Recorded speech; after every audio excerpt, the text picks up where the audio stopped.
பிரதமராக மூன்றாவது முறையாக பிரதமர் மோடி பதவியேற்க இருக்கிறார். இது எந்த அளவுக்கு முக்கியத்துவம் நினைக்கிறீங்க? உங்களுக்கு கூட்டணி சார்ந்த விஷயங்கள்ல எந்த அளவுக்கு இது ரொம்ப முக்கியமான தருணம் நினைக்கிறீங்க? கடந்த 10 ஆண்டு காலம் ஒரு சிறப்பான ஆட்சியை நாட்டு மக்களுக்கு தந்திருக்கிறார். எந்த பகுதியிலும் இனக்கலவரமோ ஜாதி சண்டைகளோ இல்லை. அனைத்து மாநிலமும் அனைத்து மக்களையும் ஒரு சேர ஒரே நிலையில் சமநெறியில் நோக்குகின்ற அவருடைய பார்வை எனக்கு மிகவும் பிடித்திருந்தது.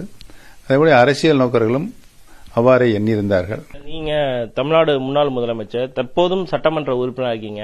இருந்தபடியும் ஏன் இந்த தேர்தலில் நீங்க போட்டியிடணும்னு சொல்லி நினைச்சீங்க? அதுக்கான காரணங்கள் என்ன? அந்த மாதிரியான ஒரு நிலை ஏன் நீங்க போட்டியிட்டால் மட்டும்தான் உங்களுடைய அரசியல் விஷயங்கள்ல ஒரு நிலையான ஒரு இது கிடைக்கும் அப்படின்னு சொல்லி நம்புனீங்களா? அனைத்து இந்திய அண்ணா திராவிட முன்னேற்ற கழகத்தை புரட்சித் தலைவர் மாண்புமிகு அம்மாவுடைய ஆட்சி தமிழகத்தில் நிலைநிறுத்திட வேண்டும் என்பதுதான் எங்களுடைய இயக்கத்தினுடைய நிலைப்பாடு. அந்த நிலைப்பாட்டின் அடிப்படையில் தான் நாடாளுமன்ற தேர்தலாக இருந்தாலும் அந்த தேர்தலில் போட்டியிடக்கூடிய ஒரு சூழலை ஏற்படுத்த வேண்டும் என்று நாங்கள் நினைத்திருந்தோம்.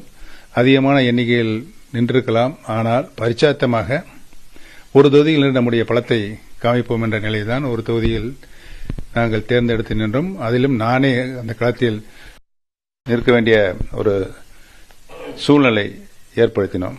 அந்த அடிப்படையில் சுயேட்சையாக சின்னம் எதுவென்று தெரியாமலும் என்னுடைய பெயர் எந்த நிலையில் முதல் மிஷினில் இருக்குமா இரண்டாவது மிஷினில் இருக்குமா என்ற நிலையில் கூட இல்லாமல் அந்த தேர்தலில் போட்டியிட்டு மக்களும் இன்றைக்கு அரசியல் சார்ந்த கட்சிகள் பெற்ற ஓட்டை காட்டிலும் ராமநாதபுரம் மக்கள் எனக்கு அவரை அங்கீகரித்து 3,41,000 வாக்குகள் அளித்திருக்கிறார் என்று சொன்னால் அம்மக்களுக்கு நான் நன்றி சொல்ல கடமைப்பட்டிருக்கிறேன். அதிமுக ஒன்றிணைந்தோம் அப்படின்னு சொல்லி அதுக்கு நானும் தயாரா இருக்கேன். ஆனா திரு எடப்பாடி பழனிசாமி அதுக்கான வாய்ப்புகளே கிடையாது அப்படின்றத திட்டவட்டமா சொல்லிட்டு இருக்காரு. நிச்சயமா ஒன்றிணைவதற்கான வாய்ப்புகள் இருக்கா? அதுக்கான சூழல் உருவாகும்னு சொல்லி நீங்க நம்புறீங்களா? மனம் இருந்தால் மார்க்கம் உண்டு. சில பேர் அந்த ஆர்வம்லாம் சொல்றாங்க சார், நீங்க பிஜேபியில போய் சேர்ந்துருவீங்க அப்படி இப்படின்ற மாதிரியான விஷயங்கள்லாம் சொல்றாங்களே, இதுக்கு அவங்களுக்கு என்ன பதில் சொல்ல விரும்புறீங்க? என்னுடைய ரத்தம் அனைத்து இந்திய அண்ணா திராவிட முன்னேற்ற கழகத்தினுடைய ரத்தம்.